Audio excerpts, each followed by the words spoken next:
Operation Sindoor.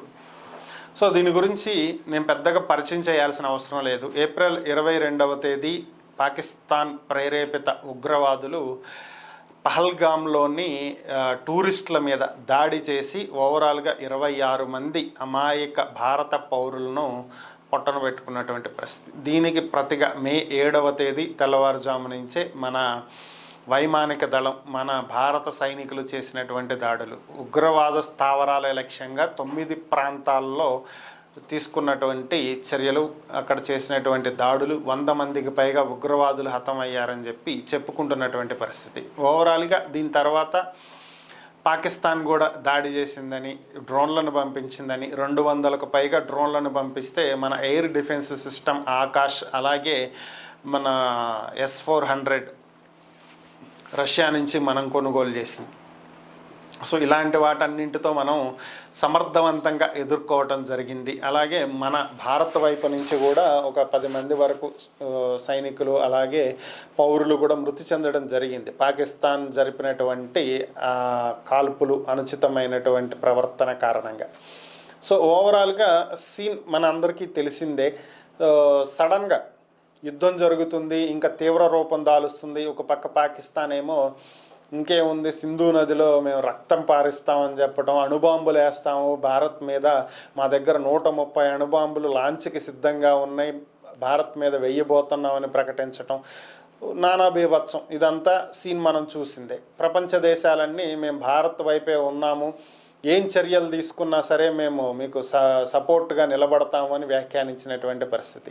ఇవన్నీ జరుగుతున్నటువంటి సందర్భంలో ఈ దెబ్బతో POK, Pakistan occupied Kashmir, or మన దేశం చెప్పుకుంటున్నట్టు పాకిస్తాన్ ఆక్యుపైడ్ జమ్మూ కాశ్మీర్ POJK, ఇది దెబ్బతో ఇది ఇండియాలో కలిసిపోద్ది, పాకిస్తాన్కి చుక్కలు చూపించి పంపిస్తారని చెప్పి సగటు భారతీయుడు చాలా ఆశగా ఎదురు చూసినటువంటి పరిస్థితి. ఇలాంటి తరుణంలో అమెరికన్ ప్రెసిడెంట్ డొనాల్డ్ ట్రంప్ నుంచి ఒక ట్వీట్, రాత్రంతా మేము ఇరు దేశాల నాయకులతోటి చర్చలు జరిపాము, సీజ్ ఫైర్కి అంగీకరించారు, ఇరు దేశాలకు ధన్యవాదాలు.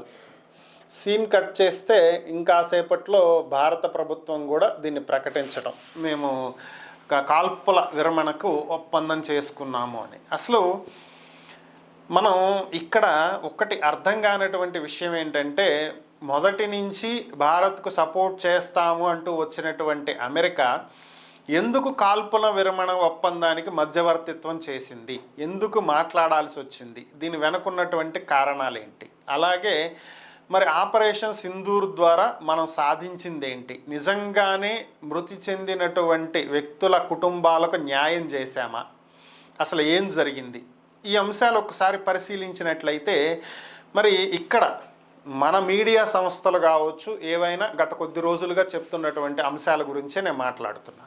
ఏంటి అంటే, ఫస్ట్ చెప్పినటువంటి అంశాలు ఏంటి అంటే, భారత్ చాలా సమర్థవంతంగా పాకిస్తాన్ పంపినటువంటి మిసైల్స్ కానీ, డ్రోన్స్ కానీ, అలాగే పాకిస్తాన్ యుద్ధ విమానాలను కానీ సమర్థవంతంగా మన ఎయిర్ డిఫెన్స్ సిస్టమ్స్ ఎదుర్కొన్నాయి.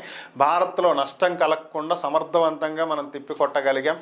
అలాగే పాకిస్తాన్లో ఉన్నటువంటి కరాచీ దగ్గరలో, ఇస్లామాబాద్ దగ్గరలో, లాహోర్ దగ్గరలో, రావల్పిండి దగ్గరలో ఉన్నటువంటి పోర్ట్ల మీద, ఎయిర్ బేస్ల మీద మనం దాడులు చేసాం. సో ఇది వాస్తవం, నిజం జరిగింది. మనం దాడులు చేసిన మాట వాస్తవమే, వాళ్ళ ఎయిర్ బేస్ల్ని ధ్వంసం చేసినటువంటి మాట వాస్తవమే, మన ఎయిర్ డిఫెన్స్ సిస్టమ్ సమర్థవంతంగా ఎదుర్కొన్నటువంటి మాట వాస్తవమే, చైనా పాకిస్తాన్కి ఇచ్చినటువంటి ఎయిర్ డిఫెన్స్ వ్యవస్థనే మనం ధ్వంసం చేసాం, ఇది కూడా వాస్తవమే. అయితే మరి ఆపరేషన్ సింధూర్ ఎందుకు ఆపేశాం?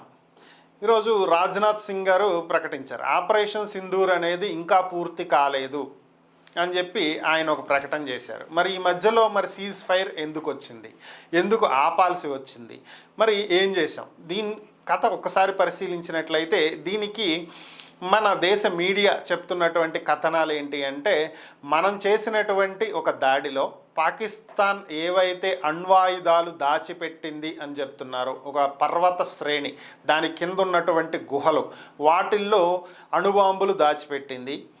సో వీటి మీద మన దీనికి దగ్గరలో ఉన్నటువంటి ఎయిర్ బేస్ మీద మనం దాడి జరపటంతో అక్కడ ఏర్పడినటువంటి పరిస్థితులు, ప్రకంపనలు, ఓవరాల్గా వీటన్నిటి కారణంగా అణుబాంబులు, న్యూక్లియర్ వెపన్స్ లీకేజ్ జరిగింది, రేడియేషన్ లీక్ జరిగింది.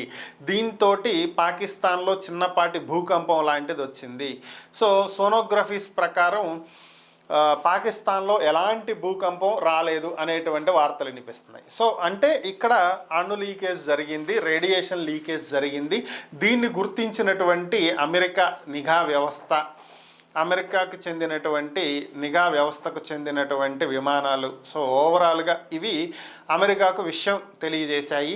దీంతో ప్రపంచం ఎక్కడ సర్వనాశనం అయిపోయిద్దో అని చెప్పి అమెరికా రంగంలోకి దిగి డైరెక్ట్గా ప్రధానికి ఫోన్ చేసి ఓవరాల్గా మనకి చెప్తున్నటువంటి అంశాలు, అమెరికా నిఘా వ్యవస్థ నుంచి, సిఐఏ నుంచి పెంటగన్కి వార్తలు వెళ్ళి జేడీ వాన్సన్ని డైరెక్ట్గా లైన్లోకి తీసుకోమని చెప్పి అధికారులు చెప్పారు. తీసుకున్న తర్వాత డైరెక్ట్గా ట్రంప్తో మాట్లాడాలి, వైట్ హౌస్తో మాట్లాడాలి. సో ఇది పరిస్థితి, వెంటనే మోదీతో మాట్లాడి యుద్ధం ఆపండి అని చెప్పారు. దీంతో జేడీ వాన్సన్ అలానే డొనాల్డ్ ట్రంప్ వీళ్ళు నేరుగా ప్రధానికి ఫోన్ చేసి విషయం చెప్పారు. దీంతో మానవతా దృక్పథంతో, పాకిస్తాన్ ప్రజల మీద ఉన్నటువంటి జాలితో, మన యుద్ధం తీవ్రవాదులతో కానీ పాకిస్తాన్ ప్రజలతో కాదు అనేటువంటి ఉద్దేశంతో ప్రధాని సీజ్ ఫైర్కి అంగీకరించారు. సో దీన్ని, ఈ లీకేజ్ని అరికట్టడం కోసం ఈజిప్ట్ నుంచి బోరాన్ అనేటువంటి ఒక కెమికల్ని విమానాల్లో తెప్పించి ఆ ఏరియాలో చల్లటం జరిగింది. రేడియేషన్ని అదుపు చేయటంలో బోరాన్ కీలకమైనటువంటి పాత్ర పోషిస్తుంది. సో అందుకనే మనం ఇది సీజ్ ఫైర్ చేయాల్సి వచ్చింది. ఇది ఒక స్టోరీ.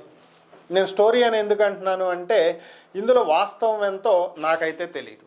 మన మీడియా సంస్థలు చెప్పినటువంటి దాన్ని నేను కూడా ఓకే అవును ఇలా జరిగి ఉండొచ్చు, అందుకే ఇంత అర్ధాంతరంగా ఆపరేషన్ సింధూర్ ఆపేశారని చెప్పి నేను కూడా ఫీల్ అయ్యా. సో మరి సీన్ కట్ చేస్తే ఐఏఈఏ దీని గురించి మీకు కొంచెం అవగాహన ఉండాలి అంటే గూగుల్లో సెర్చ్ చేసుకోండి. ఐఏఈఏ అని, ఇంటర్నేషనల్ అటామిక్ ఎనర్జీ ఏజెన్సీ అంటారు దీన్ని. ఇదేంటి అంటే అణ్వాయుధాలు కలిగినటువంటి ప్రతి దేశం కూడా దీంతో లింకప్ అయి ఉంటుంది. సో ఏ దేశంలోనైనా సరే రేడియేషన్ లీక్ జరిగితే, అటామిక్ ఎనర్జీ కనుక జరిగితే, ఏదైనా సరే లీకేజ్ ఉంటే దానికి సంబంధించినటువంటి పూర్తి వివరాలు వీళ్ళ దగ్గర ఉంటాయి. సో వీళ్ళకి తెలియచేయాల్సిందే. ఇప్పుడు జరుగుతున్నటువంటి ప్రచారం ప్రకారం పాకిస్తాన్లో న్యూక్లియర్ వెపన్స్ రేడియేషన్ లీకేజ్ కనుక జరిగి ఉంటే ఇంటర్నేషనల్ అటామిక్ ఎనర్జీ ఏజెన్సీకి ఖచ్చితంగా పాకిస్తాన్ ఇంటిమేషన్ ఇచ్చి తీరాల్సిందే. వెంటనే దానికి సంబంధించినటువంటి చర్యలు వాళ్ళు తీసుకుంటారు. కానీ ఐఏఈఏ రిటర్న్గా ఇచ్చినటువంటి ఒక స్టేట్మెంట్ ప్రకారం పాకిస్తాన్లో ఎటువంటి న్యూక్లియర్ రేడియేషన్ లీకేజ్ జరగలేదు, అలాంటి వార్తలు పూర్తిగా అవాస్తవం, అలాంటిది ఏం జరగలేదని చెప్పి తేల్చి చెప్పారు. సో అంటే ఇక్కడ ప్రజలు ప్యానిక్ అవుతారని, భయభ్రాంతులకు గురవుతారని చెప్పి ఏదో ఒక అబద్ధం చెప్పుంటారని చెప్పి మీరు అనుకోవచ్చు. ఒకవేళ అదే నిజమైనా వాళ్ళు ఉన్న విషయాన్ని క్లారిటీ ఇచ్చేవాళ్ళు. ఎందుకంటే ఇక్కడేం అణుబాంబు పేర్ల, హిరోషిమా నాగసాకి మీద జరిగినట్లుగా, జపాన్ మీద జరిగినట్లుగా పేలలేదు, భారీ నష్టాలేం జరగల, ఇట్స్ జస్ట్ లీకేజ్. సో ఇది వ్యాప్తి చెందటం అనేది గాలి ద్వారా ఎక్కువగా వ్యాప్తి చెంది ఆ రేడియేషన్ ప్రభావం వల్ల ప్రజలకు వాంతులు అవ్వటం, డిహైడ్రేట్ అవ్వటం, కొన్ని రకాలైనటువంటి వ్యాధులు రావటం ఇలాంటివి జరుగుతూ ఉంటాయి. ఈలోపే దాన్ని అరికట్టేటువంటి ప్రయత్నాలు కూడా ఐఏఈఏ చెయ్యాలి, అది వాళ్ళ బాధ్యత. సో వాళ్ళ చర్యలు తీసుకోవాలన్నా కూడా సభ్య సమాజానికి, ప్రపంచానికి ఈ విషయాన్ని తెలియజేయాలి. అటామిక్ ఎనర్జీ కలిగినటువంటి దేశాలన్నీ కూడా దీనికి సహాయం చేయాలి. సో మరి అటువంటి సంస్థే ఇక్కడేం జరగలేదని చెప్తుంది కదా, మరి ఈ అణు లీకేజ్ వ్యవహారం ఎక్కడి నుంచి వచ్చింది?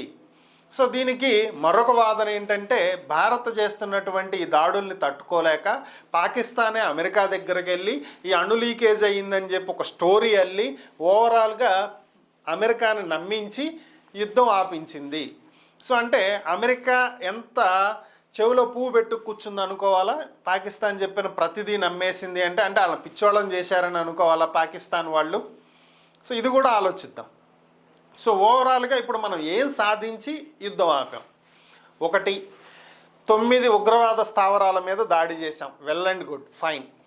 సో మరి ఈ ఉగ్రవాద స్థావరాల్లో చనిపోయినటువంటి వాళ్ళు ఉగ్రవాద శిక్షణ తీసుకుంటున్నటువంటి వాళ్ళు లేదంటే ఉగ్రవాదులు.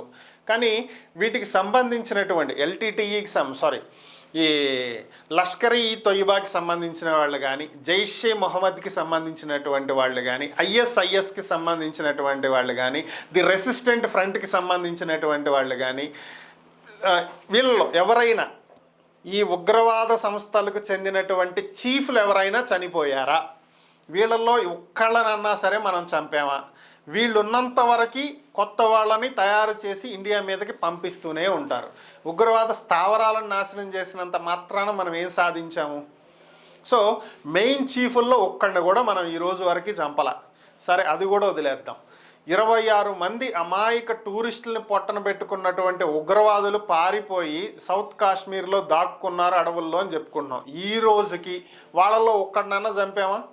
ఒక్కడన్నా చచ్చాడా? పోనీ దొరికాడా? మరి ఈ బాధిత కుటుంబాలకు మనం ఏం న్యాయం చేశాము? ఏం పగ తీర్చుకున్నాం? ఏం సాధించాం? కనీసం పీఓకేనన్నా ఆక్యుపై చేసుకున్నామా? ఏమీ లేదు. మరి ఏది జరగకుండా, ఏమీ అవ్వకుండా మనం ఎందుకు యుద్ధం ఆపేశాము? అసలు ఎందుకు మనం ఆపాల్సి వచ్చింది? ఎందుకు బ్రేక్ అని చెప్పి, ఇది కేవలం బ్రేకే, ఆపరేషన్ సింధూర్ మళ్ళీ కొనసాగుతుంది అని చెప్తున్నారు. ఓవరాల్గా అటామిక్ లీక్ జరిగిందా, జరగలేదా? అసలు అమెరికా ఎందుకు తలదూర్చింది? ఏం చెప్తే మోడీ కన్విన్స్ అయ్యాడు? ఈ బాధిత కుటుంబాలకి న్యాయం చేశామా, చెయ్యలేదా? ఇవే నాకున్నటువంటి ప్రశ్నలు. మీకేదన్నా దీనికి సమాధానం తెలిస్తే కామెంట్ రూపంలో తెలియజేయండి.